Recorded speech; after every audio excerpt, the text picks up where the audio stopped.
très heureuse de te recevoir aujourd'hui. Nous allons, avec les abonnés, les adhérents de la Cyclim et de Coup de Soleil, faire un échange d'abord de présidente à présidente, puisque tu es la présidente ou la coprésidente de l'association Coup de Soleil. Et moi, je représente ici la Cyclim. Donc, en quelque sorte, notre collaboration commence par cet entretien de manière un peu plus concrète. Voilà, même si nous avons fait d'autres entretiens. Donc, d'abord, je te souhaite la bienvenue et j'aimerais te présenter avant d'aborder avec toi ce sujet qui nous réunit aujourd'hui, qui est celui de l'encadrement dans un cadre pédagogique universitaire. Asma, tu es, outre le fait que tu présides l'association Coup de Soleil, tu es d'abord docteur en littérature francophone et tu as fait une thèse sur la littérature féminine algérienne. Tu as travaillé en Norvège et au Canada, mais tu t'es installé par la suite à Lyon et tu as choisi de changer d'orientation professionnelle puisque aujourd'hui, en plus des enseignements que tu dispenses dans différentes universités, dont l'université Lyon 2, où nous sommes collègues, tu travailles aussi au coaching. Donc, le coaching dans le cadre du domaine justement éducatif. Donc, tu vas nous dire comment est-ce que tu es arrivé à cette réorientation qui n'est pas totale puisque tu continues néanmoins à enseigner. Pourquoi cet intérêt pour l'encadrement des thèses ou des mémoires? Est-ce, comment dirais-je, une expérience personnelle qui t'a poussé à t'intéresser à cette relation entre les encadrantes et les encadrés? Voilà, donc je vais te laisser la parole pour que tu nous expliques Merci. qu'est-ce que c'est que ce coaching, en quoi il consiste et comment tu interviens auprès des enseignants. Oui. Merci Touria, je suis vraiment ravie que tu m'aies invitée, que tu m'aies donné l'occasion donc de parler d'un sujet qui est vraiment pas très étudié ni sujet de recherche en France. Vous remarquerez, je vous montrerai tout à l'heure que beaucoup de recherches que je cite sont justement soit canadiennes, soit américaines, un peu hollandaises. Et donc, vraiment, les universités étrangères se sont penchées sur le domaine depuis plusieurs années.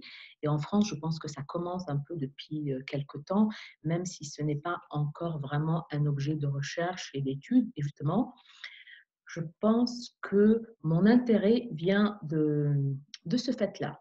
Alors bien sûr, je ne peux pas cacher que ça vient aussi de ma propre expérience, parce que comme tu l'as dit, donc moi j'avais commencé ma thèse de doctorat en France, puis je suis partie en Norvège dans le cadre d'une bourse Erasmus, donc dans une espèce de co-direction. Donc ça date de longtemps, hein, donc c'était en 94. Donc, c'était encore tout nouveau, cette espèce de travail de co-direction entre deux universités. Donc, en l'occurrence, c'était Nice Sophia Antipolis et l'université d'Oslo. C'était les seuls qui avaient, avec Paris 13, qui avaient cette coopération. Et c'est vrai que c'est un choc. Donc là, je dis de mal de personne, bien sûr, mais culturellement, c'est un choc. Déjà, d'un point de vue études, d'un point de vue d'accueil, d'un point de vue formation, d'un point de vue moyen. Donc, c'était extrêmement différent. Donc, sachant que moi, je viens d'Algérie, venant de Paris 13, donc c'est vraiment un triple choc culturel et à tout niveau, vraiment. Donc, au début, ce n'était pas du tout ma réflexion, mais justement, à cause ou grâce à cette expérience, ça m'a donné vraiment l'idée de réfléchir sur le fonctionnement des universités scandinaves. Comment une étudiante algérienne qui n'a rien en commun avec la culture scandinave, qui ne connaissait rien de la culture scandinave, quand même arrivé à s'intégrer, à trouver des moyens donc, auprès des enseignants, des encadrants qui ont été d'une efficacité incroyable. Et puis après aussi au Canada, donc là, je n'ai pas fait de thèse au Canada, mais j'ai aussi enseigné, j'ai fait aussi quelques cours et j'ai vu comment c'était vraiment différent l'encadrement des étudiants dans les universités canadiennes et anglo-saxonnes. Donc, si tu veux, j'ai 4 façons de comparer. Donc, l'Algérie, la France, le Canada et la Norvège, puisque j'ai fait aussi un mémoire à la fin de mes études à l'université de Constantine. Et quand je suis arrivée donc voilà, j'ai travaillé, je n'ai pas eu le temps de vraiment réfléchir, même si j'étais moi-même l'objet de cette recherche, puisque j'étais une des rares étudiantes maghrébines à l'université d'Oslo, donc j'étais déjà un objet assez, assez étrange dans ce milieu. Et puis quand je suis revenue en France, on va dire, voilà, comme on le dit dans le développement personnel, j'ai grandi, j'ai mûri. Et j'ai été assez étonnée, après un retour en France, de voir qu'en France, les choses n'avaient pas beaucoup changé. Donc, moi, j'ai vu d'autres choses, mais j'ai remarqué que les choses n'avaient pas beaucoup changé. Et je n'ai pas su comment traduire un peu le malaise que j'ai ressenti, mais aussi mon incapacité à agir, mon impuissance. Et vraiment, j'ai pris le problème de tous les points, de tous les points, de tous les angles. Et finalement, donc, j'ai rencontré cette formation, donc, qui est une formation de coach en interculturalité. Alors, coach, c'est un mot très, très bizarre en français. C'est un très mauvais mot, on est d'accord. C'est encore un de ces anglicismes qui ne donnent aucun sens. Qu'est-ce que c'est un coach? C'est un accompagnateur. Ils auraient pu trouver ce mot. C'est joli, ça veut dire juste ça. Un accompagnateur. Ou une Donc, accompagnatrice. voilà, oui, c'est ça, accompagnateur, accompagnatrice dans un processus de changement, dans un processus de développement, quel qu'il soit. Donc moi, je n'avais pas envie d'être accompagnatrice dans un milieu d'entreprise, donc j'ai voulu choisir des domaines qui m'intéressent. Et en l'occurrence, c'était l'interculturalité, puisque voilà, à cheval sur 4 cultures, 4 langues, un cerveau. Donc, j'ai choisi ce domaine, plus bien sûr mon domaine de prédilection qui est donc l'éducation, puisque j'ai été professeure et j'ai une formation d'enseignante. Et donc, j'ai voulu aller un peu de l'autre côté du miroir, essayer de voir comment est-ce que je peux apporter mon expérience, mon savoir-faire à des études à des étudiants, mais aussi à des enseignants, avec beaucoup d'humilité, juste en essayant de leur montrer qu'il peut exister autre chose, qu'il n'y a pas de juste ou faux, ou mal et bien, il y a juste différentes façons de voir des choses et différents angles de vue. L'essentiel, c'est d'avoir cette ouverture sur ce qui se fait ailleurs, sur ce qui est adaptable, sur ce qui est applicable. Alors, bien sûr, quand on parle à donc moi j'utiliserai le mot donc, des encadrants, des encadrantes, le premier problème qui revient, c'est oui, mais bien sûr, nous n'avons pas les moyens, etc. Donc ça, c'est sûr que moi, je ne pourrais pas aider de ce côté-là. Donc c'est sûr qu'on ne va pas comparer les moyens des universités étrangères avec les moyens des universités françaises. Ce n'est pas ça le sujet. Et c'est ça aussi mon rôle d'accompagnatrice, c'est de dire, c'est changer ce qu'on peut changer. Parce que si on commence à s'attaquer à ce qu'on ne peut pas changer, donc je pense qu'il y a des gens comme toi, comme d'autres enseignants qui se battent pour l'université, pour des moyens plus, plus présents dans l'université. Et donc ça, c'est tout à votre honneur. Mais moi, non, je ne suis pas sur ce travail, je suis sur le travail. Comment les accompagner à changer ce qu'on peut changer. Donc, c'est-à-dire, en premier lieu, leur faciliter le métier d'encadrement, d'accompagnement, puisque eux-mêmes, ils sont aussi dans une logique d'accompagnement des encadrants vers l'excellence, vers la compétence, vers la recherche, vers des domaines très, très spécifique et particulier. Donc, je ne sais pas si j'ai répondu Oui, tout à à ta question. fait, tout à fait. Alors justement, moi, ce qui m'intéresserait, c'est quelles sont les différences que tu as remarquées entre les différents modes ou régimes d'enseignement et de, voilà. Si tu pouvais, par exemple, comparer le système, je ne sais pas, canadien ou norvégien et le système français. Qu'est-ce que tu dirais? Non pas en hiérarchisant, mais en montrant simplement comment on fait là-bas, comment on fait ici. Selon Mhm. toi, qu'est-ce qui t'a frappé? Donc, dans l'enseignement, pas dans l'encadrement. C'était ça ta question. Disons que dans l'ensemble, c'est-à-dire quels sont justement ces moyens mis à disposition de nos collègues canadiens ou norvégiens et que nous n'aurions pas en France. Voilà, par exemple. D'accord. Alors, dans les formations que je donne, donc en fait, dans l'accompagnement, donc je ne fais pas vraiment du coaching, je donne des formations, puisque donc là, sauf si un directeur de recherche ou un encadrant demande un coaching individuel. Mais donc sinon, moi, ce que je fais, ce sont des formations à plusieurs encadrants. Donc, c'est des formations un peu générales qui durent une demi-journée ou une journée. Mhm. Après, si vraiment il y a un, une demande particulière sur un sujet, donc là, je peux faire du coaching individuel.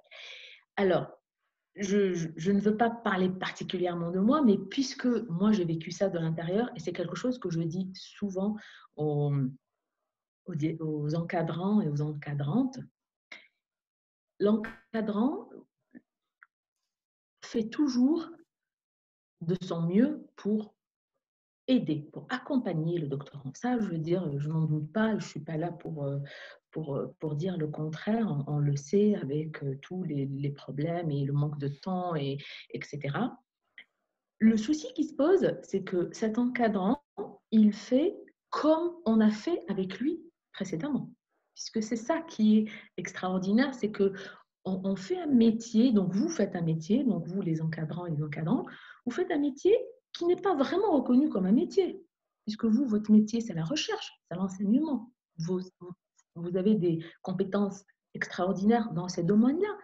Mais accompagner des doctorants vers l'excellence, vers la recherche, vers le succès, vers la réussite, c'est un autre métier. Et donc, forcément, vous n'avez pas étudié comment faire, personne ne vous a dit comment le faire, on fait comme on a fait depuis des centaines d'années. On On reproduit. reproduit. On reproduit en essayant toujours de faire mieux, parce qu'on essaye de ne pas subir ce que nous avons subi et on essaye de faire encore mieux. Donc, c'est sûr on devrait être dans une espèce de cercle vertueux. Malheureusement, il y a un petit maillon qui manque, c'est qu'aujourd'hui, le temps a changé. Les doctorants d'aujourd'hui ne sont pas les doctorants d'il y a 20 ans, d'il y a 30 ans, Tout d'il à y a fait. 50 ans. Ouais. Ça, c'est ce que j'entends souvent des encadrants et des encadrantes. Ils disent oui, mais il y a 20 ans, c'était comme ça. J'avais des doctorants super motivés qui voulaient. Ils étaient. Oui, mais il y a 20 ans, 30 ans, c'était combien de doctorants vous aviez? Il y avait combien de doctorants avaient envie de réussir? Combien réussissaient? Le métier de finir une thèse, c'était un projet extraordinaire, humainement, professionnellement, j'allais dire familialement, c'est quelque chose d'extraordinaire. Et donc, il y avait vraiment quelque chose comme le Graal qui attendait. Aujourd'hui, c'est différent. C'est difficile d'accepter ça. Et moi, c'est un peu la réticence que j'ai vue de la part des encadrants, c'est qu'ils ont du mal à accepter que le temps n'est plus le même. Il y a la technologie, les doctorants aujourd'hui certes, aiment la recherche, ils sont là, mais il y a d'autres critères. Il y a la famille, il y a la carrière, il y a la reconnaissance. Tous ces facteurs font que les doctorants d'aujourd'hui ne sont pas comme ceux d'hier, comme nous n'étions pas comme ceux d'il y a 10 ans, etc., etc. Alors, je pense que ça va te parler. La première université au monde, on dit que c'est celle de Fès, n'est-ce pas, celle de Qarawin, qui a été fondée en 900 quelque chose. Donc, on va se dire que, je ne sais pas s'il y avait des thèses de doctorat, mais il y avait déjà ce système de transmission. Et Mm. c'est formidable parce que c'est comme ça que se transmet le savoir, comme dit le proverbe, si tu veux que j'apprenne, transmets-moi, c'est-à-dire c'est la transmission, donc c'est formidable. Maintenant, le souci, c'est que les étudiants d'aujourd'hui donc, ne sont pas pareils, donc ça, on reviendra. Donc, tu me disais sur mon expérience personnelle, et donc c'est ça que je voulais revenir, les étudiants d'aujourd'hui ont besoin de cette reconnaissance, de savoir qu'ils sont importants. Parce qu'aujourd'hui, ce que moi je ressens et ce que j'ai vu, c'est qu'ils ont l'impression d'être un numéro parmi d'autres et les encadrants sont très occupés, ils essaient de faire de leur mieux, mais ils sentent qu'on ne leur donne pas assez de temps, qu'on ne leur consacre pas assez de temps et c'est ce qui revient souvent. Et moi, justement, quand je suis arrivée en Norvège, c'est exactement ça que j'ai eu. Quand je suis arrivée, au bout de 2 semaines, tout le département, et quand je dis tout le département, c'était même pas le département de français parce que c'était un institut de Klassisk Romansk Institute, donc il y avait toutes les langues latines, le latin, etc. Tout le département savait qui j'étais, sur quoi je travaillais, quels étaient mes besoins. Et moi, au bout d'un mois, pareil, je connaissais, mais quand je dis tout le monde, c'est-à-dire c'était les professeurs, mais aussi les étudiants, deuxième année, troisième année de doctorat. Donc, c'est un mot que j'utilise souvent dans mes formations, c'est l'inclusion. Un doctorant qui se sent inclus dans une équipe de recherche, en fait, souvent, c'est soit une équipe de recherche, soit dans l'école doctorale, c'est un étudiant qui va tout faire pour réussir. C'est un étudiant qui va se sentir reconnu parce qu'il est inclus et parce qu'il sent qu'il est important. Et vraiment, quand je réfléchis donc à mon expérience et après donc dans les recherches que j'ai faites et donc en tant que coach et formatrice donc sur les études qui ont été faites par des grands psychologues et chercheurs en développement personnel donc, qui utilisent ce mot inclusion. Alors inclusion, c'est pour schématiser un petit peu, c'est un peu comme notre premier jour de rentrée à l'école primaire. Vous arrivez dans une récréation, la cour de récréation, il y a un cercle, il y a tous les enfants qui jouent à l'intérieur et vous arrivez et votre souci majeur, important, primordial, c'est est-ce que je vais être dedans ou à l'extérieur? Et ce schéma, on le vit tout le temps. Parce que si on réfléchit 2 minutes, c'est ce qu'on vit tout le temps quand on arrive dans un nouveau travail, quand on arrive dans une nouvelle maison, dans une nouvelle famille, dans un nouveau poste. C'est est-ce que je suis inclus ou est-ce que je vais l'être? Et donc, c'est une espèce de jeu. Et ça se joue même au niveau de relations aussi, juste entre deux individus. Souvent, c'est aussi ça, hein, ou dans une équipe. Et donc, le doctorant qui arrive dans une école doctorale ou avec un chef, bien sûr qu'il a envie de réussir, mais s'il n'a pas cette impression dès le début, je suis inclus, je suis reconnu, et là, il peut commencer à déclencher un peu, on va dire, la dynamique motivationnelle. Et dans je suis inclus, donc je dis bien, je suis aussi reconnu dans mes compétences.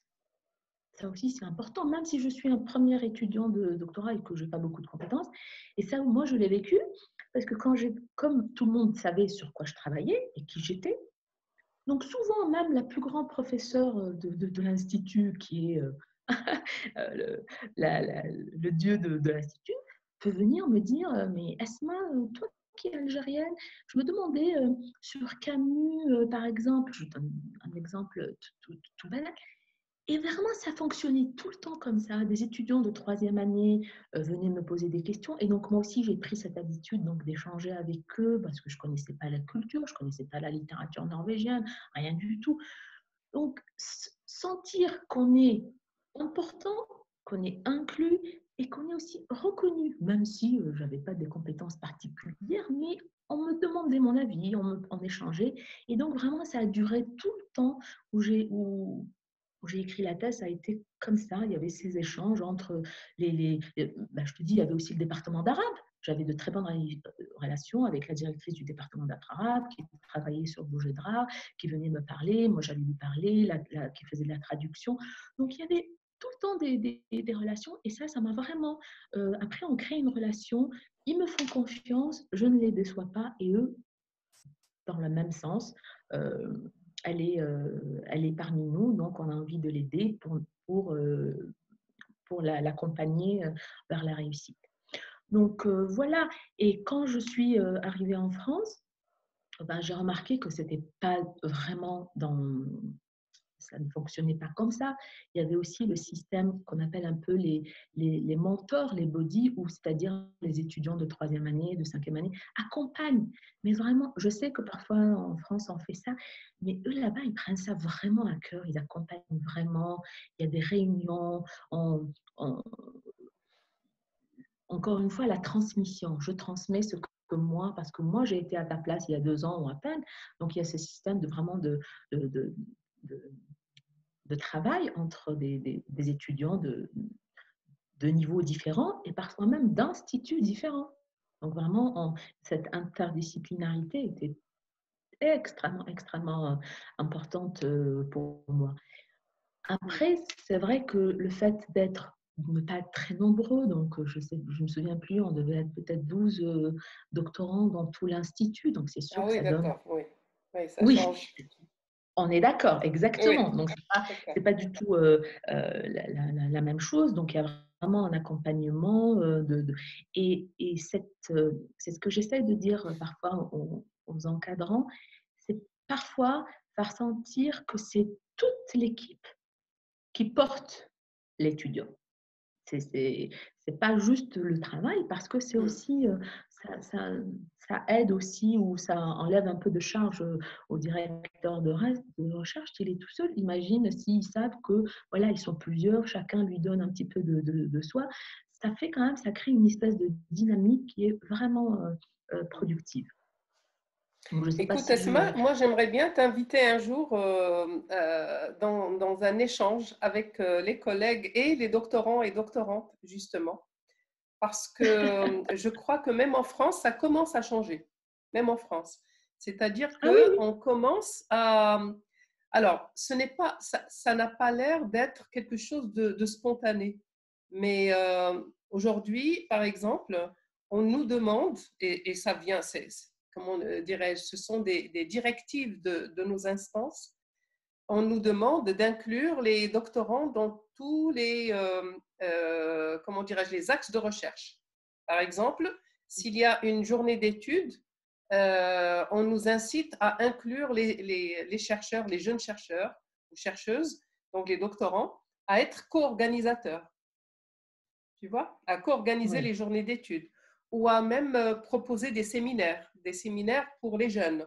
Donc, alors, souvent, c'est organisé de manière un peu cloisonnée. Il y a la recherche des jeunes doctorants et doctorantes et il y a la recherche des seniors ou des plus avancés, donc des titulaires. Mais parfois aussi, surtout depuis quelques années, à Passage, en tout cas, à Passage 2021, mon laboratoire d'affiliation, on inclut les doctorants et doctorantes vraiment dans la recherche. Donc, Oui. Ah oui, mais oui, moi, je avec voulais d'accord. aussi, tu as parlé tout à l'heure du manque de temps chez les enseignants, mais en France, il y a aussi le problème du manque de temps chez les doctorants et doctorantes. Parfois, quand ils n'ont pas la chance d'avoir un contrat doctoral qui leur assure un minimum vital un salaire pour vivre, ils doivent travailler. C'est-à-dire Bien qu'ils sûr. doivent mener de front à la fois un travail à mi-temps ou à 2/3 temps, plus la rédaction de la thèse, la recherche elle-même. Et donc, il ne reste plus de temps pour échanger sur quoi que ce soit. Donc, ils ont toujours la tête dans le guidon. Soit ils bossent sur Ouais. leur thèse, soit ils bossent ailleurs, mais ça limite beaucoup les échanges aussi. Et parfois, moi-même, j'invite mes jeunes doctorants à participer à des séminaires ou à des journées de recherche et ils ne viennent pas forcément. Alors, certains viennent, mais pas tous, surtout ceux qui ont… Parfois, on a des doctorants qui sont pères de famille ou mères de famille. Et donc, tu Oui. vois, il y a d'autres empêchements encore. Ah oui. Voilà. Ah oui, ça, bien sûr, ça, c'est une très grande différence parce que dans le système, justement, norvégien, il n'y a pas de doctorant qui n'a pas de bourse. Ça n'existe pas. Voilà, tout Donc, à fait. alors Mais que tu moi, sais, justement, oui, ben alors que moi, aujourd'hui, justement, bon, ce n'est pas encore une règle, si tu veux, ce n'est pas une condition, mais on nous incite à n'accepter des doctorants que lorsqu'ils ont soit un contrat doctoral, soit une bourse qui leur oui, permet de travailler confortablement à leur thèse. Et oui, donc, absolument. finalement, ça crée aussi une ségrégation parce que tout le monde n'a pas la chance d'avoir un contrat doctoral et on n'a pas beaucoup. Et Non, tout le monde n'a pas non plus la chance d'avoir une bourse. Tu vois, c'est absolument. assez. Alors, je ne sais Ouais, pas ouais. comment ça fonctionne justement en Norvège ou au Canada. Comment font les doctorants pour financer leurs travaux? Alors, comme je t'ai dit, en Norvège, ça n'existe pas. Pour être doctorant, donc c'est beaucoup de sélection. Donc ça, c'est un Ah, mot, même sûr qu'on n'aime pas. Donc c'est de la sélection, mais c'est la sélection sur les critères. Donc ils acceptent que quelques doctorants par an. Mais par contre, les doctorants ont une bourse très, très importante. Donc là, pendant 3 ans, ils ne travaillent pas, ils donnent quelques cours à l'université, plus les séminaires et les publications, mais la bourse les fait vivre très, très largement. Après, la plupart des étudiants en Norvège, ils ont tous des emprunts d'étudiants qui sont très avantageux. Donc ça, c'est une autre culture. C'est un peu aussi comme oui, au Canada. Au Canada, on fait un peu les deux. Donc souvent, il y a des emprunts, mais il y a aussi des bourses de mérite. Donc si on travaille bien, on peut à peu près s'arranger pour avoir un peu des bourses par-ci, par-là, des fondations, des fonds, etc. Mais pareil, la plupart qui arrivent en doctorat sont quand même boursiers. Donc c'est sûr qu'on n'est pas sur les mêmes critères euh, de sélection. C'est ça quand oui. même Hmm. le mot, le mot qui n'est pas joli à dire, c'est quand même on est sur la sélection. Alors que moi, je n'étais pas boursière. Donc moi, j'étais vraiment dans le cas que tu mentionnais. Donc moi, je travaillais. Donc justement, j'ai travaillé et j'ai rédigé ma thèse. Donc ça m'a pris plus de temps, mais j'étais vraiment dans un cas très très différent des étudiants Oui, norvégiens. Donc, et ça, ils le sentaient bien. Et donc, il était très, très indulgent vers moi parce que je n'étais d'accord. pas du tout la doctorante type, parce que eux terminaient vraiment leur thèse en 3 ans parce qu'ils n'avaient pas d'autres soucis. Et, et ce que je voulais juste rajouter, en fait, dans le métier d'encadrante, ce qui est quand même particulier, donc on l'avait dit, c'est que ce n'est pas un métier parce qu'on ne l'apprend pas, donc on le fait comme toi. Mais aussi, en fait, ce qu'on demande aux encadrantes, c'est en fait de manager. C'est en fait, c'est une espèce c'est de manager un doctorant. Parce que c'est quoi C'est un ça, management oui. ou manager? Hmm. C'est prendre la personne qui est en face de vous dans toute sa globalité humaine, managériale. Comment le diriger, comment l'accompagner, comment l'aider à gérer son temps, comment l'aider à gérer son organisation. Et là, en fait, vous faites un espèce de travail de manager, d'équipe, sans avoir tous les outils. Absolument. On doit faire ça. Là, je suis tout à fait d'accord. Oui, oui. Exactement. C'est pour ça que moi, ma formation, je l'intitule un petit peu, en fait, c'est presque comment manager un, un encadrant, un Hmm. doctorant, parce que le but, c'est de lui apprendre comment euh, améliorer ses compétences communicatives. Parce que dans toutes les recherches que j'ai lues, la première raison qui est citée par les doctorants dans ce qu'ils estiment quelque chose de négatif dans la relation, c'est le manque de communication entre le doctorant et l'encadrant. Non. Et Hmm. ça, pareil, ça, on ne l'a pas, c'est pas quelque chose qui est inné. Et c'est vrai qu'on est inégaux par rapport à ça. Il y a des gens qui savent communiquer, qui savent se faire comprendre et qui savent faire passer des messages. Il y en a d'autres qui sont pas super doués. Et ça, malgré leur extrême compétence dans leur domaine, mais la communication, ce n'est pas quelque chose d'inné. Et la bonne nouvelle, c'est que la communication, ça s'apprend aussi. Donc, en fait, c'est un peu ça que j'essaye de faire avec les encadrants, c'est justement leur donner des outils pour mieux communiquer avec leurs doctorants. Idéalement, ce qui serait bien, c'est qu'aussi les doctorants reçoivent une formation dans le même domaine. Parce que quand on est en situation de communication, on est deux. Donc, forcément, s'il y en a un qui fait des progrès et pas l'autre, c'est pas très encourageant. Donc, idéalement, ce serait là. Comment améliorer les compétences de communication? Comment accompagner ce doctorant vers le succès, mais en lui disant la vérité? N'est-ce pas? On avait eu cette discussion On a un eu petit cette discussion. oui. Oui. Et c'est toujours un problème. Comment lui dire qu'il y a des choses qui ne vont pas sans le décourager, sans lui faire sentir qu'il est pas bien? Et donc ça, ce sont des techniques qui existent, qui sont parfois toutes bêtes, toutes simples. Bon, je cite un petit peu. Donc, tu as par exemple l'écoute active. C'est que parfois, donc juste quand le doctorant parle de ses problèmes ou de ses difficultés, donc utiliser la reformulation, vérifier que nous-mêmes avons compris, que lui a compris ce que j'ai dit. Donc, ce sont des fois les retours, encore un anglicisme afro, les feedbacks, les fameux feedbacks. Donc, comment donner un feedback constructif, même s'il est même s'il est, on va dire négatif, même s'il est sur des choses à refaire, à reconstruire, comment le faire, comment aider le doctorant justement parfois quand on lui donne des mauvaises nouvelles, quand on lui dit voilà, votre travail il est à refaire, c'est la vérité, parfois il faut le dire, on ne peut pas l'aider si on ne lui dit pas, mais il y a des façons de le dire et aussi l'écouter quand reconnaître que quand on lui dit des choses comme ça fait mal. Parce que Bien sûr. j'ai des doctorants qui disent ah non, mais il me dit non, mais t'en fais pas, on est tous passés par là. C'est pas ça. Pardon. C'est pas dire on est passé par là, c'est-à-dire qu'il faut vraiment accepter que c'est un passage difficile et lui donner les clés pour qu'il rebondisse et qu'on fait ça pour, euh, pour cela. Excuse-moi, je dois tousser. Je t'en prie. Sinon,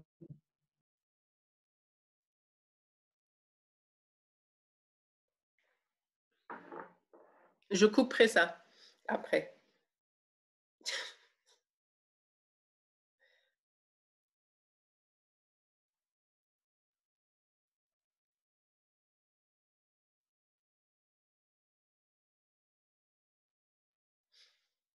Réactive le micro. Ça y oui, est. donc, excuse-moi, oui. Donc je disais, ce sont des techniques, donc comment faire un feedback, comment au contraire demander à comment motiver. Donc ça aussi, c'est un sujet qui revient souvent avec les encadrants, comment motiver le doctorant. Euh, je travaille aussi sur l'autonomie, parce que ça aussi, c'est un sujet qui Ça, revient oui, ça souvent. c'est très intéressant. Sur l'autonomie, parce que c'est ce qu'on demande aux doctorants. On est là pour l'accompagner et puis en fait, on a envie qu'il vole de ses propres ailes. Alors souvent, soit on le lâche, on ne sait pas à quel moment il faut le lâcher. On est un peu comme la maman oiseau. Est-ce que je lâche trop tôt, trop tard? Donc, c'est vraiment un moment crucial qui est donc moi j'utilise le mot euh, interdépendance parce que c'est-à-dire on est dans l'autonomie mais en même temps il faut aussi apprendre à travailler avec les autres et à accepter d'être aussi un petit peu dépendant du directeur. On n'est pas tout à fait indépendant. Asma, je voulais te demander, quand tu as fait ta formation ici en France auprès d'enseignants dans le cadre d'une demande du CNRS, comment ça s'est passé? Est-ce que tu as trouvé que les enseignants étaient capables d'entendre qu'on leur apprenne en quelque sorte leur métier? C'est-à-dire, est-ce qu'ils étaient ouverts? Comment ça s'est passé? Ah oui, oui. J'ai trouvé justement, ce qui est intéressant, c'est que c'est une demande de leur part. D'accord, oui. Donc, Donc, il y avait vraiment une demande. Ouais. oui, c'est une Hmm. demande. Et c'est aussi des demandes que j'ai retrouvées dans beaucoup, en consultant par exemple les réunions des doctorants, les sites internet des doctorants. Il y en a beaucoup qui demandent gentiment, qui disent que leurs encadrants auraient vraiment vont acquérir vraiment une plus grande compétence s'ils avaient une petite formation sur comment diriger des doctorants. Donc, il commence à y avoir des demandes un petit peu des deux côtés. Donc, maintenant, l'idée, c'est comment converger les deux demandes vers quelque chose qui réponde aux deux besoins. Mais pour le moment, comme tu l'as dit tout à l'heure, c'est vrai que je sens que ça commence à changer. Maintenant, en France, depuis plusieurs années, par rapport, en tous les cas, à mon temps, puisque moi, ça fait déjà 20 ans. Mais et ce qui est intéressant, c'est que voilà, c'est que maintenant, il y a aussi une demande de la part des encadrants de dire que nous ne sommes pas tout à fait formés pour ça et qu'aujourd'hui, diriger des thèses, ce n'est pas quelque chose d'aisé, de facile, et ils demandent donc d'être un peu accompagnés dans cette démarche. Bien Donc, sûr. c'est vraiment une demande. Après, c'est sûr qu'il y a aussi quelques réticences, mais ça, on l'aura toujours. Mais vraiment, moi, mon sentiment, c'est que la plupart, au contraire, ont envie de progresser dans ce domaine. Après, il y en a toujours, ben, tu les connais, ceux qui disent ben, on a toujours fait comme ça, je ne vois pas pourquoi C'est changer. ça. Là, tu connais, c'est Ouais. toujours bah, c'est la même chose. On ne voit pas pourquoi on se déplaçait très bien avec un carrosse. Je ne vois pas pourquoi on a une voiture. Donc, on faisait très bien avec. Pourquoi, changer? Donc, ceux-là, ils ont un peu de difficultés. Et pourtant, j'ai vu quand même d'autres qui étaient quand même, qui avaient 25 ans d'expérience et qui, aujourd'hui, se disent ce n'est plus possible. J'ai vraiment de voir autre chose parce qu'il y a quelque chose qui ne va pas. Et ce qui est dommage, c'est que parfois d'autres attendent de, je ne dis pas de subir des échecs, mais parfois, quand il y a des étudiants qui abandonnent, ben on le sait, ça arrive tout le temps.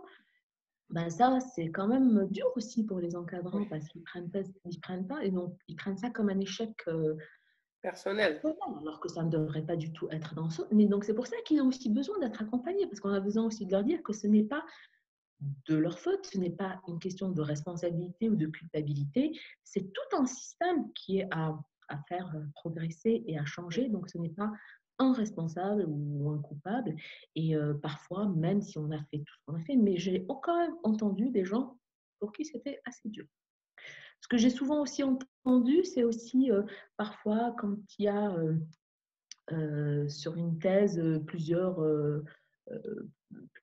directeurs, ou quand il y a un directeur et un co-directeur ou un sous. Donc, tu vois, même dans ce domaine, il y a encore d'autres problèmes qui sont sous-jacents au problème initial, parce que là, du coup, ça devient une vraie équipe. Donc là, c'est une triangulaire, parfois Oui. une case. Il y a Oui. aussi des cas où ce sont des thèses avec d'étrangers, etc., ou avec deux directeurs de recherche, etc.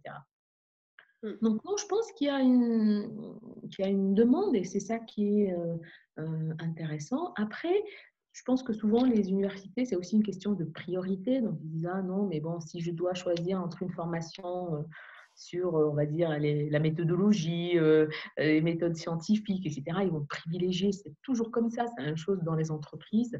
Quand ils doivent faire une sélection entre des développements personnels et quelque chose de technique. Ils choisissent toujours le technique parce qu'ils ont l'impression que c'est quelque chose qui va leur donner des résultats rapidement, alors qu'en fait, c'est vraiment le contraire.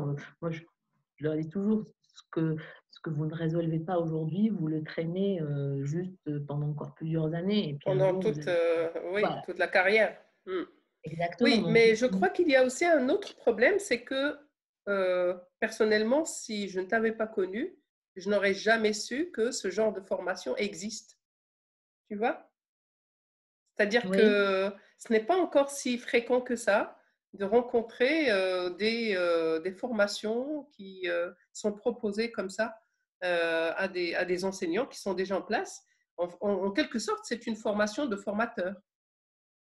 Oui, oui, Donc, oui, absolument. normalement, Mhm. ce serait au ministère de généraliser je ne sais pas, l'usage de ce genre de formation. Tout à fait, oui. Et c'est le travail de beaucoup de coachs et de formateurs. J'en connais quelques-uns qui travaillent directement, par exemple, avec le ministère de l'Éducation, Oui. par exemple pour les, les directeurs d'école ou les proviseurs. Mhm. Parce que ça, pareil, ils font face à beaucoup de problèmes. Et même s'ils ont une formation de gestionnaire, mais pareil, il y a tellement de questions d'humain dans Bien leur sûr. travail que Mm. voilà, s'il n'y a pas, en plus de leur formation de gestionnaire et d'enseignant, et Mm. etc., Mm. d'administrateur, s'il n'y a pas aussi ce côté de voir l'humain dans sa complexité et que même si on travaille sur une thèse en chimie organique, etc., au fond, la relation, elle est toujours humaine. On Bien revient sûr. toujours au Bien sûr. cœur, on est entre un humain et un autre humain. Et ça, il n'y a pas il y a pas de miracle et puis il n'y a pas de panacée, il n'y a pas quelque chose qui fonctionne toujours. Et je trouve ce qui est aussi intéressant dans le métier d'encadrante, c'est quelque chose que j'ai pensé, c'est presque philosophique, parce que un- une encadrante ou un encadrant, il est choisi par le doctorant. C'est quand même une situation qui est assez unique dans le monde du travail, c'est-à-dire quelqu'un vous choisit, il veut faire ce travail avec vous parce qu'il estime que vous êtes la plus compétente, parce que vous êtes la spécialiste, parce qu'il pense que lui va progresser avec vous, parce qu'il pense que vous allez le faire progresser, parce qu'il pense que vous allez le comprendre. Donc vous imaginez toutes les attentes que cette personne met sur l'encadrante, donc c'est très lourd. Donc c'est pour ça C'est que très lourd, oui. la relation est très complexe. Ce n'est pas comme dans un travail voilà, où vous engagez quelqu'un, où vous êtes enseignante. Pareil, dans un cours, les étudiants vous choisissent pas. Hein. Donc généralement, enfin, jusqu'à un certain niveau, vous vous donnez cours. Et vous aussi, dans un sens, vous avez choisi les étudiants, donc ça dépend, mais Bien parfois, sûr. voilà, vous avez aussi choisi en fonction de ses compétences, de ses capacités, de sa personnalité. Parfois, il faut aussi le dire parce qu'on Bien sûr. on ressent les choses. Et c'est difficile de dire à quelqu'un, en fait, je pense que on ne va pas très bien s'entendre. Donc, vous voyez, donc vraiment une relation qui est presque Il unique m'est parce déjà qu'on arrivé de le choisit. dire, personnellement. Et comment tu t'es sentie après? Soulagé. Soulagé. Non, non, c'est vrai que, mais à condition de le dire dès le début. À condition Oui, de le dire dès le début. Quand on sent qu'il n'y a pas assez de collaboration, il vaut mieux arrêter oui, tout de suite. Mais c'est vrai, pour moi, encadrer, c'est une relation de confiance. voilà. C'est-à-dire que si la personne ne te fait pas confiance, ce n'est pas la peine d'aller plus loin. Si elle te choisit simplement parce que tu es le seul ou la seule spécialiste du domaine et qu'elle n'a pas le choix parce qu'elle ne veut pas quitter cette université-là, là, ça mine le jeu depuis le début. Et donc, tu as raison, c'est avant tout une relation humaine, une relation humaine où il faut se faire confiance. Et voilà, autrement, bon, on ne peut pas avancer en effet. Absolument. Et toi, parce que je te connais, je sais que tu sais dire les choses, tu sais les expliquer, parce qu'il faut, l'idée c'est d'être honnête et en même temps de dire la vérité. Et pourtant, quand on ne sait pas le faire, ça fait très mal, même Bien si sûr, parfois on dit les choses. Ouais. bien sûr. Donc c'est ça, c'est l'idée, c'est comment pouvoir le dire. Et ça, malheureusement, on n'est pas tous égaux. Il y a des gens qui ne sont pas doués pour le faire et qui Mm. peuvent vraiment casser les Bien ambitions sûr. du jeune. Non, Ça, mais on en a. il y a autre chose, c'est on peut savoir dire les choses, on peut être honnête, mais parfois, il y a aussi l'impatience, le manque de temps, l'exaspération qui peuvent nous pousser à commettre des erreurs et à être vexants, blessants, etc. Mais c'est exactement Absolument. comme dans une relation humaine, hein. Et après, pour rattraper le coup, il faut beaucoup de patience et c'est vrai que c'est compliqué. Absolument. Moi, je regarde, quand j'étais étudiante quand j'étais au Canada, je regardais, il y avait un site internet qui avait été fait par des étudiants doctorants aux États-Unis. Je ne me souviens plus du titre, et en fait, ils faisaient des caricatures sur le travail des doctorants et des encadrants. Et c'était super rigolo parce qu'ils montraient justement cette relation, comment on voit la chose. Donc, ils montraient par exemple un doctorant en train d'écrire un mail à son encadrant. Et donc, il est là, ça lui prend 3 jours, il a les sueurs, il choisit les mots, quel mot je mets, etc. Et puis après, il vous montre la réponse de l'encadrant, c'est yes, no. Donc, vous voyez, c'est très, mais ils ont Oui, j'utilise expéditif. moi ça parfois dans mes formations pour un peu rigoler, parce que parfois avec l'humour on arrive à faire passer, et donc bien sûr on est dans la caricature, mais souvent c'est ça, c'est que voilà, euh, malgré l'envie de bien-être, de bien faire, souvent ben, on dit des mots qu'on n'a pas vraiment pensé, et on ne peut pas mesurer l'impact que ça va avoir sur un doctorant. Et ça, on le voit parce que je pense que ça arrivait à tous les enseignants. On rencontre un ancien doctorant et il vous dit, enfin, moi, je n'ai pas eu de doctorant, mais je rencontre des anciens étudiants et ils vous disent, Madame, vous vous souvenez, moi j'ai eu ce cas il y a pas longtemps, c'est une étudiante que j'ai eue il y a 17 ans, qui me dit, je me souviens que vous m'aviez enseigné un cours sur les 1001 nuits, sur les récits enchâssés, et ça m'a donné envie de raconter des histoires et elle est devenue metteur en scène. Oh, c'est génial. 17 ans. Je veux dire, moi, je ne me souviens même pas. Et de l'autre côté, probablement que j'ai peut-être un jour dit quelque chose de blessant à un étudiant et c'est resté dans sa tête. Moi, je ne m'en souviens plus, mais lui, peut-être que je lui ai dit un jour, Bien voilà, sûr. c'est pas. Donc, moi, j'insiste beaucoup justement sur l'importance des mots, comment le dire, l'écrire. Donc, surtout aujourd'hui, comme tu as dit, souvent on écrit vite, on répond vite pour bien Oui. faire, on répond par un mail. Et Mm. c'est pour ça aussi que dans ma formation, j'insiste sur le mot manager, parce que je dis un peu aux encadrants, en fait, il faut vous considérer comme si c'était quand vous dirigez donc cet étudiant, et lui faire une organisation sur justement, bien sûr, vous le faites déjà, mais sur les bilans, quand est-ce qu'on se voit, lui apprendre à préparer l'entretien pour que justement vous soyez aussi préparé et organisé pour que l'encadrant ne soit pas aussi submergé tout le temps. Parce que souvent, on entend ça aussi, les doctorants, s'ils viennent tous les 2 jours et qu'ils vous écrivent, qu'ils vous téléphonent, etc. Donc, mettre bien en place dès le début une organisation très, très précise, en disant, bien sûr, il y a un petit peu de Un petit peu de flexibilité marge. dans des cas, il y a une petite marge de cas exceptionnels. Mais ce qu'il faut aussi dire, c'est que pour l'encadrant, parfois, c'est aussi dur humainement. Il est là, le doctorant ouvre la porte. Oui, bonjour, je me sens complètement submergé, je suis nul, je veux arrêter, etc. D'entendre toute cette souffrance et après faire comme si de rien n'était, c'est très difficile aussi. Donc, pour que la relation soit saine, il faut protéger, protéger l'encadrant, parce qu'un encadrant qui est protégé est plus efficace, est plus ouvert et a plus de temps. Et en même temps, apprendre donc, aux doctorants à gérer, à organiser comment je prépare, je fais les bilans tous les mois, tous les 2 mois, mais aussi apprendre à évaluer justement leur propre progression et voir avec eux où est-ce qu'ils en sont, et ne pas toujours venir euh, un peu jeter tous les soucis dans ça. Et souvent, ça arrive hein, quand on est très stressé, alors qu'on a un petit problème, ça c'est le fonctionnement du cerveau en sciences cognitives, quand on a un petit problème et qu'on ne sait pas gérer ça, en fait, on se crée encore plein d'autres problèmes. C'est pour ça que vous avez des étudiants qui ouvrent la porte et qui vous disent en fait, j'arrive pas à faire l'introduction, j'ai un problème avec le plan et en plus, j'ai pas trouvé la biographie. Et ils vous sortent 36, alors qu'au début, c'était 1 ou 2. Et en fait, le stress fait ressurgir d'autres et ils vous posent tout ça sur vous. Et gérer tout ça. C'est vrai. Ou alors, ils se bloquent complètement, ils disparaissent dans la nature et ils répondent plus.